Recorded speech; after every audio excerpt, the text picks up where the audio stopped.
कछार पुलिस के हाथ एक फर्जी डॉक्टर हाथ लगा है। पुलिसिया जांच में एमबीबीएस प्रमाण पत्र और दस्तावेज अवैध पाए गए हैं। अब वह सलाखे के पीछे है। कछार के वरिष्ठ पुलिस अधीक्षक नुमाल महता ने इस मामले में पूरी जानकारी साझा की। उन्होंने बताया कि फर्जी चिकित्सक का नाम बदरपुर निवासी पुलक मालाकार है। वह अपने को स्त्री एवं प्रसूति रोग विशेषज्ञ बताता था। फिलहाल पुलिस मामले की गंभीरता से जाँच कर रही है। पुलिस अधीक्षक महता ने डिटेल में पूरी जानकारी साझा की है। आमार एटा विशेष सूत्ৰৰ खबৰৰ ভিত্তিত আমি এটা লাভ কৰি তাৰ পিছত আমি সেই সংক্ৰান্তে কিছু অনুসন্ধান কৰিছিলোঁ। এজন ব্যক্তিয়ে ভুৱা সাৰ্টিফিকেট লৈ আৰু ভুৱা তেওঁ চিকিৎসা চলাই আছে বুলি গম পোৱাৰ পাছত আমি তাক ভেৰিফিকেশ্যন কৰোঁ। ভেৰিফিকেশ্যন কৰাৰ পিছত যেতিয়া আমি গম পাওঁ যে এই সঁচাকৈ এই ব্যক্তিজনে ভুৱা চিকিৎসাৰ ৰূপত ইয়াত চিকিৎসা চলাই আছে। তাৰপিছত তেওঁক আমি যোৱাকালি আমি ব্যক্তিজনক আমি এৰেষ্ট কৰোঁ। তেওঁৰ নাম হৈছে পুলক মালাকাৰ, 43 ইয়াৰ্ছ। তেওঁ গড় হ'ল বদৰপুৰ শ্ৰীভূমি। তেওঁ ইয়াতে এটা স্থানীয় ব্যক্তিগত অনুষ্ঠান এটাত থাকি তেওঁ ভুৱা চিকিৎসা চলাই আছিলে। আৰু যেতিয়া আমি তেওঁক সোধপোছ কৰোঁ, সোধপোছ কালত গম পোৱা গৈছে যে সম্পূৰ্ণৰূপে তেওঁ ভুৱা। আৰু কিছুদিনৰ আগতে তেওঁ এনেকুৱা চিকিৎসাৰ অনুষ্ঠানত তেওঁ যোগালী নিচিনা মানে তেওঁ 4th গ্ৰেডৰ কাম কৰিছিলে। আৰু তাৰ পিছতে তেওঁ ভুৱা চাৰ্টিফিকেট লৈ তেওঁ এটা চিকিৎসক লৈ নিজকে চিকিৎসক হিচাপে তেওঁ নিজকে উত্তৰণ কৰে।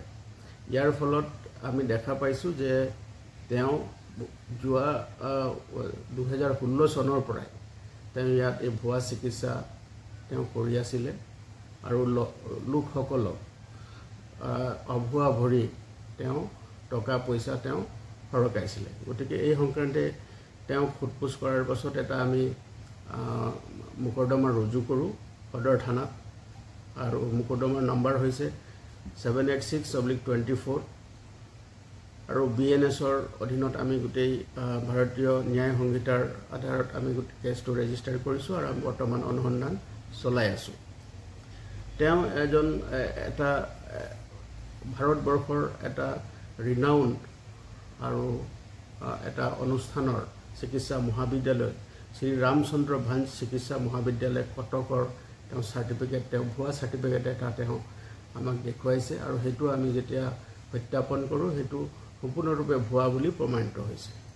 আৰু তেওঁ মানুহৰ জীৱনৰ বিপদাপন্ন কৰি তেওঁ এই ভুৱা চিকিৎসা চলাই গৈছিলে এজন স্ত্ৰীৰোগ বিশেষজ্ঞ হিচাপে।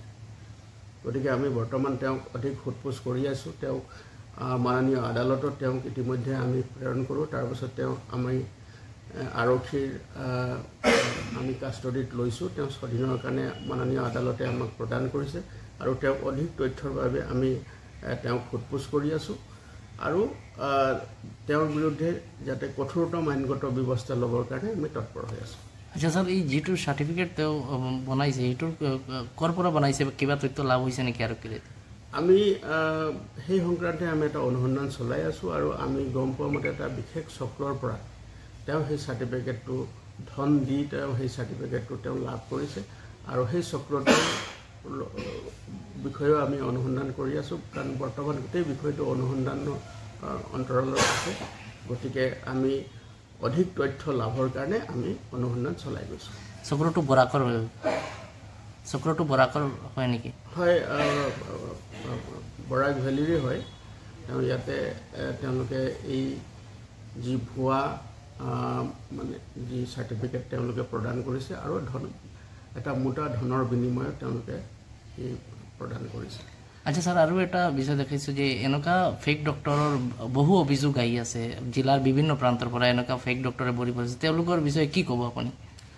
চাওক, আমি যিবিলাকে আমি য'ত আমি অভিযোগ পাইছোঁ আৰু সেই অভিযোগ পোৱা সকলোবিলাক বিষয়ে আমি চালি জাৰি চাই এনেকুৱা যদি কোনোবা লোক থাকে যি এনেকুৱা ধৰণৰ মানুহৰ জীৱন বিপদাপন্ন কৰি এনেকুৱা ভুৱা চিকিৎসা চলাই আছে বা এনেকুৱা ধৰণৰ তেওঁলোকে ব্যৱসায় কৰি আছে, তেওঁলোকৰ বিৰুদ্ধে আমি কঠোৰতম আইনগত ব্যৱস্থা ল'বৰ কাৰণে তৎপৰ হৈ আছোঁ। আৰু যিসকলে এনেধৰণৰ ভুৱা ডিগ্ৰীধাৰী লোক আছে আৰু তেওঁলোকে মানুহৰ যিসকল ৰোগী আছে, যিসকল